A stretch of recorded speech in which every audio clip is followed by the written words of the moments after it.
అయ్యా అయ్యా అయ్యా అయ్యా, మేమందరం రకరకాల పనులు ఎంచుకున్నాము, కానీ రైతు అన్నవాడు మా కడుపు నింపే పని ఎంచుకున్నాడు ప్రభా. మేమందరం రకరకాల పనులు ఎంచుకున్నాము, కానీ రైతు అన్నవాడు మా కడుపు నింపే పనిని ఎంచుకున్నాడు. అదే తన జీవిత లక్ష్యం అని ఎంచుకున్నాడు. ఆ రైతుకి ఈరోజు అన్నం లేదు ప్రభువా, ఆ రైతుకి ఈరోజు అన్నం లేదు ప్రభువా. సహాయం చేయనాయన, సహాయం చేయనాయన. రైతులకు మేలు చేయి ప్రభువా. నా దేశం సస్యశ్యామలమయ్యేటట్టు చేయి తండ్రి. నీకు స్తోత్రమయ్యా, స్తోత్రమయ్యా. నాగరికత ఎంత వృద్ధి చెందిన గడ్డి నుండి వచ్చే గింజ తినాల్సిందేగా తమ్ముడా.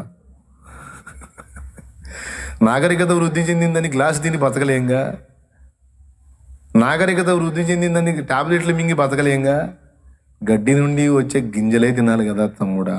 గోధుమ రోటీ అయినా, ఫ్రైడ్ రైస్ అయినా, ఏదైనా అదేగా తమ్ముడా, చెల్లెమ్మ. లేకపోతే బతికెక్కడా? కానీ రైతుకి ఎక్కడుంది? ఈరోజు అప్పుల పాలై పొలాలు అమ్ముకుంటున్న రైతులు కొంతమంది అయితే అప్పుల పాలై ఎలా కట్టాలో అర్థం కాక మందు డబ్బా తీసుకుని అదే పొలంలో బలైపోతున్న వాళ్ళు ఎంతమంది కాదా?